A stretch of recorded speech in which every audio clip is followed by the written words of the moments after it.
morning to you, and welcome back to today's JRPG Weekly Update. I'm SuperDerek, and hey, it's good to see you again. It has been a minute since our last update. I'll talk a little bit about that a little later on, but right now, we have a lot of news to catch up on, starting with from NIS America. They've announced that the next entry in the Trails series is coming to the West on January 15th, 2026. That is, of course, The Legend of Heroes Trails Beyond the Horizon. It's coming out on the PlayStation 4, the PlayStation 5, the Switch 2, and PC. And they've released a new trailer, the Unprecedented Mission trailer. And this confirms a slight delay from its originally expected release date, but it's very exciting regardless.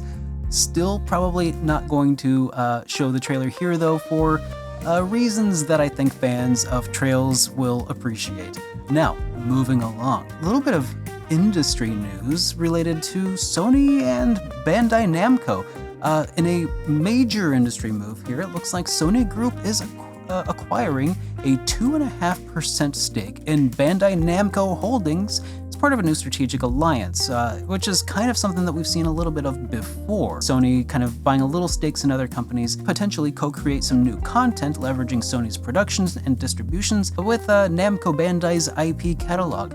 This could mean closer collaborations on game adaptations of anime and vice versa in the future, potentially.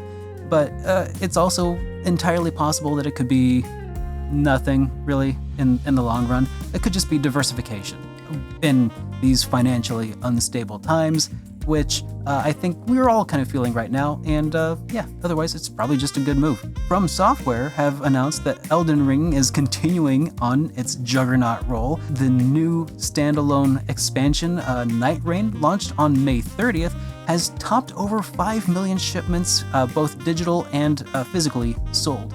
And in 2022, the expansion Shadow of the Erdtree has surpassed 10 million copies so far.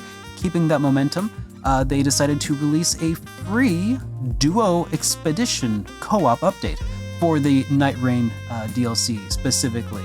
That is going to be dropping on July 30th. Elden Ring's success cements it as a global RPG phenomenon, even beyond typical JRPG circles, which is, I think, evidenced further by the fact that I still haven't played any Elden Ring, despite the fact that I really did personally enjoy my time with the Dark Souls series quite a bit.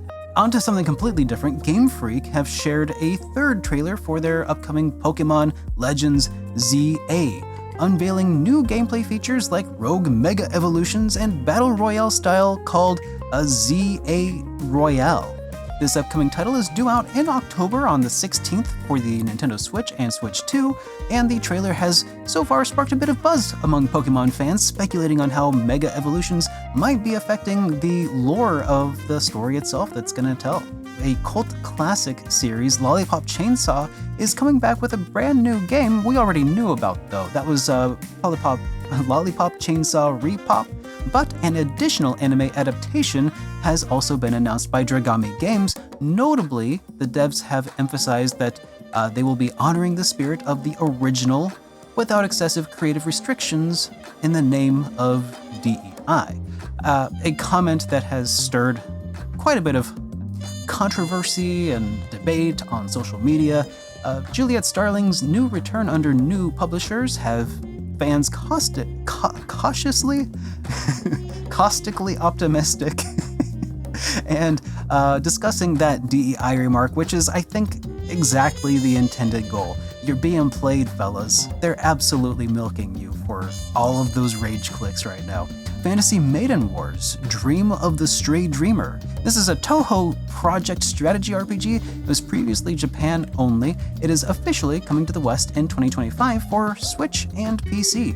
This is a fan favorite kind of Dojin SRPG, will include an English localization on Steam as well. The Summer Road is a bit of a wild one. Ever wonder what EarthBound would look like or feel like if it was a 3D top-down action RPG on cocaine or some other illicit substance? Well, after watching the trailer for this game, I think I'm starting to get a bit of an inkling. Indie RPG Summer Road will get a worldwide publish from Phoenix on PC and console when it launches. It was previously only going to be a Japanese-only title, is a modern-day road trip RPG, and it's a bit off of the beaten path and a bit weird, and I'm kind of here for it. I'm having a hard time expressing first off, like, this is clearly aimed at me, but also something about this is also weirdly off-putting, and I don't know what it is, but I'm kind of curious. I'm morbidly curious, maybe? Anyways, moving along, Eden Zero and Fairy Tail are getting a crossover that Bandai have announced. It's called Eden Zero and Fairy Tail 100 Years Quest. And it's bringing characters from Hiro Mashima's 2 different universes, so it's the same dude, 2 universes, 1 dude, have getting brought together. Details are slim as of right now, but fans of these series are pretty intrigued to see a mashup of their worlds.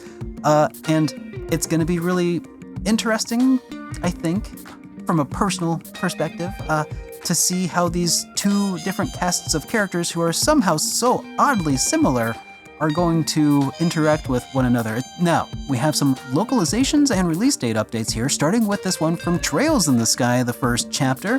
This is Falcom's remake of Trails in the Sky FC. It has been confirmed to launch worldwide on September 19, 2025 for PC, Switch, and PS5. And they have released some new character trailers for Agate and Chloe to show off some updated voices and art that they've done, keeping the series veterans hyped. And if you are not one of those series veterans, this might just be a game for you to keep an eye on, because this is going to be probably one of the best and only real, truly accepted ways of starting the series. And there are still going to be some people who say, to really be a true Trails fan, you must play the original release, and in Japanese too, I'm sure. So for most people, I suspect that they're not going to give you too much of a hard time if you start here with first chapter. Moving along to Touhou Scarlet Curiosity. It's a action RPG previously released on PS4 and PC, is going to be coming to the Nintendo Switch on September 4 with English support, which is great for Touhou fans on Nintendo platforms. And Neptunia Rebirth 1, 2, and 3 remasters will finally be coming to North America and Europe on September 30th of 2025, both digitally and physically.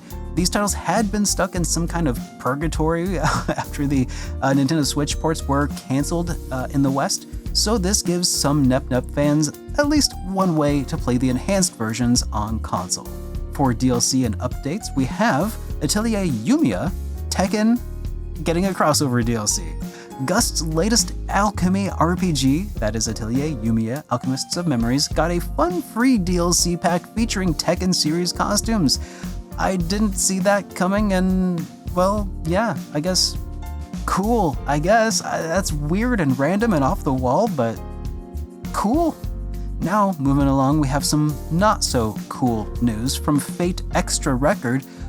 Bad news for Fate fans. In fact, the remake Fate Extra Record, or Extra Record Record, probably Extra Record, is delayed to spring of 2026 from its original 2025 window. Type Moon Kazuya Niho, I hope I said that right, apologized, citing the challenges of fully voice acting the game and upping its quality. On the bright side, they did unveil some gorgeous limited editions for Japan only, so the hype train will ride on just a little bit longer. For people in Japan, at least, I guess. So anyways, speaking of Elden Ring, we talked about it a little bit ago, but I think it bears mentioning here in case anybody skips around, that the Duo Expedition update is going live on July 30th for Elden Ring. That is Night Rain, adding new co-op roguelike action mode. That is a free patch aimed at extending the endgame content, which is going to be perfect for Tarnished who just can't quite get enough of the game. Now, I have a little bit of personal SuperDerek news to provide to you. First of all, I'm back. It's good to see you guys. There have been quite a few big updates in my life lately that I'll probably talk about, over time. But the first one that I wanted to talk about is a little update about Turbo. Turbo, as many of you longtime viewers might remember, had sustained a back injury at the beginning of the year, completely lost motor function in his legs, back legs, tail, and basically everything from his hips on down back. He has been slowly recovering, and we're about the 18-week mark at this point. He had some tail control back and a little bit of control over his hips again. I think that's about the last update most of you got. The big update that I wanted to share with you now is that we were actually able to get him a wheelchair about a week ago, and since then his rate of improvement has kind of gone from a little plateau to starting to skyrocket a little bit. He has been moving his legs a lot more on his walks because they're up on these little like bungees that let him kind of exercise them a little bit. His tail is getting a lot more use and a lot more free range of movement now, and a lot more strength to his tail wags, and it's just the most adorable thing when we go on walks together. So yeah, I hope you enjoy some of this footage that I got earlier today. Yeah, and this was all made possible thanks to an organization called Tyson's Love and Hope on Wheels, who raise funds for dogs who need wheelchairs, and then they coordinate and organize those wheelchairs to be recirculated to dogs in need when they're no longer needed by their previous owners. So yeah, and they also work with like pet owners who are learning to adapt to their new special needs of their dogs, and yeah, I'll have a link to them down below for anybody who might need to make use of those resources, or for anybody who would like to provide some resources to be used by that organization. In other news, I am currently also planning a return to Nintendo. No, I'm currently planning a return to Twitch. Still figuring things out, no schedule set in stone or anything, but I did want to ask you guys, what kind of game would you like me to play over there? Chances are pretty good that it will result in some content being made here, and I'm just not sure. Should I tackle Chained Echoes, Expedition 33? You're probably gonna choose that one. Or maybe Elden Ring, or something totally different, I don't know. Let me know your thoughts down below, and also follow me on Twitch if you want to see when I go live, and we'll go play something fun together. And we'll have chats and talks and stuff. Those are the same thing. Also, Wuchang Fallen Feathers. It's a Chinese self-declared Souls-like action RPG. It released on July 24 to solid, but maybe not spectacular reviews. Famitsu scores giving it around a 32 out of 40, mostly 8s, and then Western reviews are citing satisfying Sekiro-style combat, but some rough edges in the level design department. Notably, Wuchang hit Game Pass day one, and it's a promising example of Chinese developers entering into Souls-like arenas, and even if it's not necessarily going to dethrone From Software anytime soon. Now, I wanted to move on to a little bit of fun community news because this one's pretty sweet. Dorado Gate translation project has been kind of announced here pretty recently. It's a group of Dreamcast enthusiasts who have undertaken the fan translation of Dorado Gate, a 7-part RPG series from 2000 to 2001 from Capcom. The project lead have revealed significant progress in hacking the game and its code, and they've cracked the file formats and inserted placeholder English text into Volume 1, though actual translation of the script is just beginning, so it's going to be a long while yet before anything is in a playable state, but it's also just an exciting development for retro JRPG fans. I hate that I have to call things from 2001 retro, but it's 25 years old now, and I'm getting much older all the time. Let's talk about JRPG Weekly Forecast, starting with the first and last entry today, and it's not even really a JRPG. This one is Dear Me, I Was... ... This is coming to PC, PS5, the Xbox Series, Switch 2. It's an intriguing narrative adventure title that is launching across all these platforms from Arc System Works, who's usually more of the fighting game type of game people, but, well, now they're describing this game as a soulful, introspective journey. And it does look kind of neat. I mean, we looked at it on Hit Point a couple of weeks ago, and it's looking pretty neat. It's very beautiful. It could be a great palate cleanser after killing a bunch of things in whatever game you played before. So, check it out. Keep an eye out for it. It could be cool. So, that's it for today. I hope you've enjoyed today's episode. Get subscribed if you're not already. I plan on being a bit more active here, so I shall see you soon. In the meantime, have a great week, everybody, and I'll see you in the next one.